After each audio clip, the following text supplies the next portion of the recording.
Hello, welcome back. Today we have the latest Explorer ST with us today. So this Explorer ST has the street package on it, which gives it the 21-inch wheels. Now correct me if I'm wrong, but I believe the standard ST comes with 19-inch wheels? Actually, I believe they're 20. I think these are 21, a little bit bigger. Okay. And then they come with the bigger brakes, the street package does, and they're highlighted with red brake calipers. The Explorer came out in 2018, the new gen, and it has stayed the same since, so we're all the way up to the 2022 model year. So the design has stayed the same. We have a nice sleek design going back. I really like this gray though on the Explorer. It really fits in nice, contrasts with the wheels and especially with the red brake calipers. I think I prefer the silver gray color over the black, don't you think? It's a little more unique, right? Because like a lot of times you'll see just the black Explorer ST with the black wheels, you know? Yeah, it's monotone. Yeah, exactly, where this kind of stands out a little bit. Now, some people don't like this because they sell a cop car version of this. They think it looks like a cop car, but I think it looks aggressive. Yeah, and especially if you're driving it, right? I'm not sure that's necessarily a con. All right, so if we look inside, we'll start in the front. We are greeted with a big tablet. Now, the main selling point, I believe, when this car first came out was this tablet. And it hooked a lot of buyers, but then once the Explorer started getting in the hands of some people, a lot of people realized that this big tablet wasn't all that it seemed. Now, at first glance, it's real good, right? But the main fallback, I would have to say, is it's vertical. So, for example, if I hook Apple CarPlay up, there's just gonna be a tiny little Apple CarPlay up in the top. And as well, if you look here, if I put it in reverse, the cameras come up, right? And it's literally what? The size of my phone. That's all this doing, right? Yeah. So look, that's my phone. That's the camera. And it's a little laggy too, as we've just noticed. Answered our question. This is showing the reverse sensing, but boy, it seems like this is more valuable information than... Yeah, and you can make it bigger by pressing that button, but I mean, look, it makes it bigger in the top, you know, it doesn't fully expand it. Now just a short little thing, this Ford Performance decal on the bottom, I think it looks really sharp. I think that's a nice little touch Ford has added. All right, now looking in the back, I do have my camera gear down at my legs. Yeah. But I'd say you get a fair amount of legroom, especially for a mid-sized SUV. I mean, you could be comfortable in here for hours on end, right? Long road trips. Now, the ST does have heated seats, as you said, as well as a USB-C and a USB-A port, which is nice. Gives you some variety. And a big block port. Yeah, this is nice. I mean, a lot of cars have this now, but plug your laptop. Yeah. We've even gone on trips with cars that have had this where we brought a TV. Get your window controls over here. Have a nice window shade that you can put up, which honestly, when it first came out, I felt was a little gimmicky. But after being on long car trips, especially like in our truck that doesn't have this, I really find myself missing this. The sun seat, it's not fun. Exactly. All right, there's the back seat. If we head to the back, you do get a good amount of cargo room with these back seats down. Now, if you fold the second row down, you obviously can get some more. So you just compress whatever seat you want to put up, left plus right, and they both come up just like that. Oh, you're right, you're right. You have to pull these up. Those collapse automatically when you hit the... Yeah. Then you can just put them back down, and then down here, we have a nice little storage area. This is neat too, where you can put it in this way. You've got the cloth, or you can put it in this way. Oh. And you've got the rubber, so if you're carrying stuff that's kind of dirty. That is nice. I didn't even realize that. One thing I really like about the ST is the steering wheel. You got the nice little ST logo down here. Stitching's real nice. It's a little thicker in the hand. It's a D-shaped, which is cool. You go to the different modes, and they give you different setups. Like the sport mode is cool. Sport mode is cool, yeah. And they go with the red.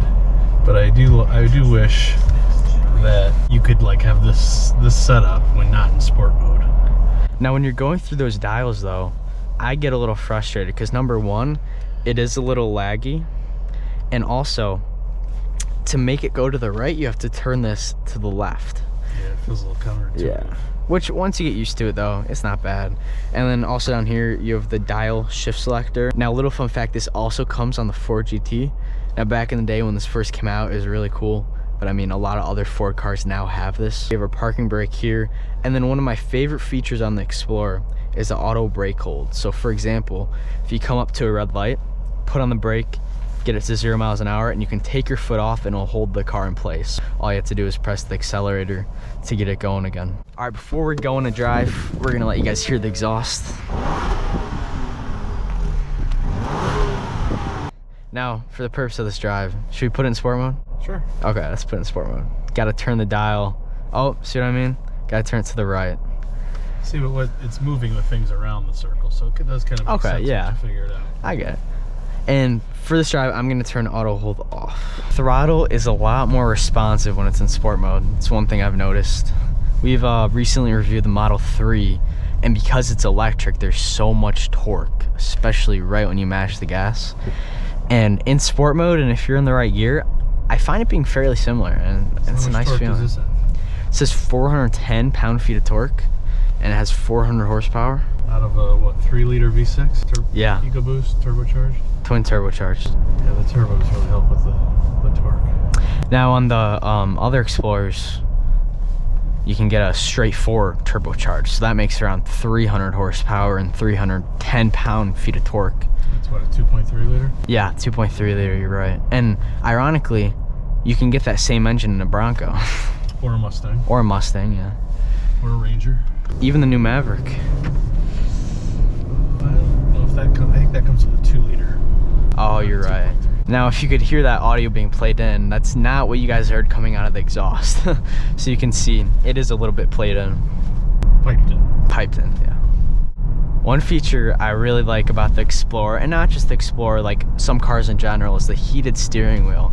A lot of cars have them now these days, and it might be my favorite feature because in a really cold winter day, especially here in Michigan, your hands get freezing. And if you keep your car outside and not in the garage, your hands, when they touch the steering wheel, it's like touching a piece of metal. It's brutal, and it takes a while for it to warm up. So heating steering wheel really comes in clutch in these cars. And obviously heated and cooled seats too. Nice feature. You like the cold seats? You know, I've heard a lot of people not like them, but I love them. And on the summer, it's real nice too, you know, if the seats get real hot in a parking lot. I think they just sometimes feel a little weird. Yeah, I can see that. I love the concept, you know, avoiding having the sweaty, sticky back stuck to the seat in the summer. But they, I don't know. Yeah. I don't find myself using them as much as I thought I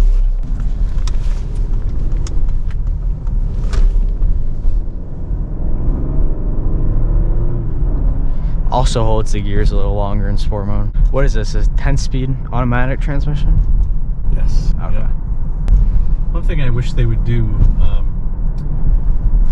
in the Explorer that they do in the Expedition and the trucks is show the gear you're in. That would be nice. Now, I have found though, if you put this in manual mode with the paddle shifters, it will show you what gear you're in. Which most do, because you kind of need to know when you're shifting, but it'd be nice to know. Yeah. It'd be fun to see what the transmission has decided to do on its own.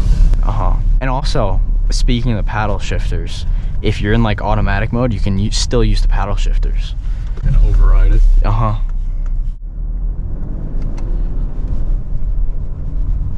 All right, a little gas.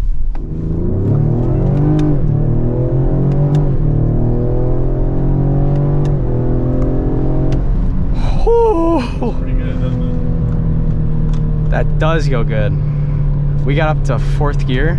That was you shifting, right? Yeah, that was me shifting. But I noticed. So now you're gonna want to put it. Oh, it automatically went. There you go. Yeah. I noticed though, when I hit the red line in 1st and 2nd, it shifted 1st. Yeah, it won't let you get in trouble, right? Yeah. That did sound pretty good though, not knowing if it's piped in or not, you know.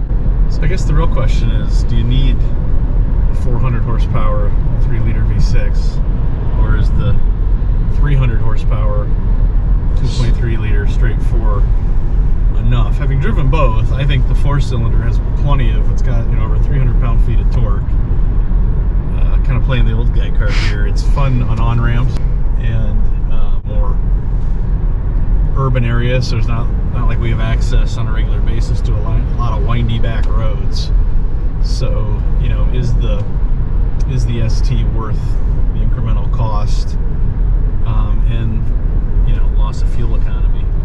You know, that's actually a hard question. That's harder than you think it would be, because as fun as this 400 horsepower is, it is quite a bit more expensive than your 300 horsepower straight four, you know? But I think it's marketed, or at least I think, you know, it could be very appealing to people who do really like to have a sporty car, and can still take, you know, 3 rows of people and tow, I think, what is it, 5,500 pounds, 5,600 pounds, I forget the exact number. Yeah. So it's I think it's a very practical sports car per se. But how often are you really going to use it? Now I think though the more appropriate Explorer is the Timberline. Being the more off-roady package, I think it is a little more practical, don't you think? Well, I might actually argue that the Platinum Explorer, it's the same engine, detuned a little bit. I don't think it quite hit 400 horsepower. I forget exactly what the number is, but you know, it's 350, 370, something like that. But you still get a lot of the torque, the easy, effortless acceleration, a little bit more focused on the luxury, a little softer ride. And it's also a little less like, ooh, look at me, it's have a fast car. Kind of go fast kind of car. But it's really up to, I do think it's smart the way they've gone at it, as you described. There's, you know, what's likely to be their higher volume LT limited with the 2.3 liter 4-cylinder. And it's probably going to be the majority of their volume, but then they've got options for different interests, right? Timberline's the more off-road oriented, obviously ST is the sport, and then the Platinum's more luxury oriented. Yeah. All right, the speed limit just went up to 70, so I'm gonna punch it, but I'm not gonna do the downshift thing, so I wanna see how quick this transmission upshifts.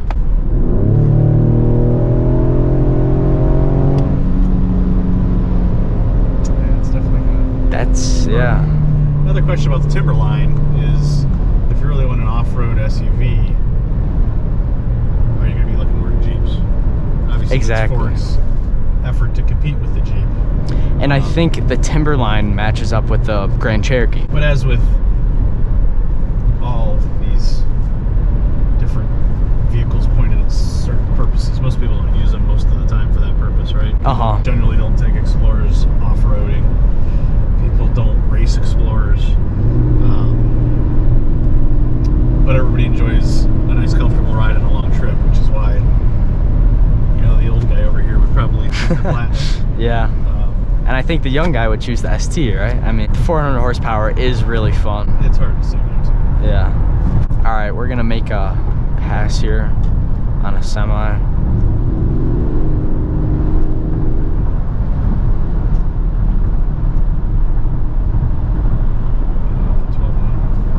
Do you think I can make that exit? Yeah, so there's nobody on the other side of this truck. Clean as can be.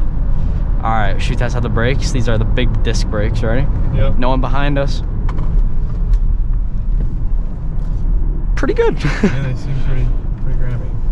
Notice how it's downshifting for you in sport mode, which I don't think it would do that in regular mode. Yeah, speaking of regular mode, now that we're off the highway, let's put it back in regular mode.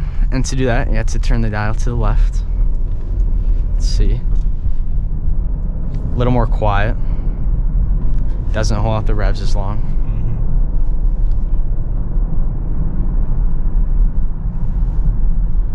Now we didn't clock our acceleration because we didn't go exactly 0 to 60. But it says Ford says it goes anywhere from 5.2 seconds to 5.5 seconds. And I'm assuming with the 5.2 seconds, it's with like perfect conditions, you know, on a drag strip. But I do believe it did seem very punchy. Very good for a mid-size SUV. Yeah, it seems very believable.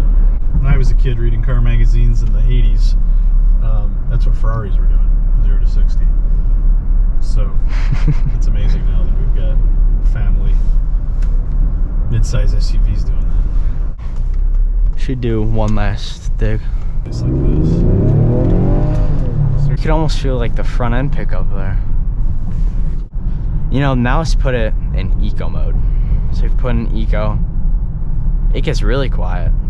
Do you hear that? It like cuts out all the noise, all the pumped in engine noise.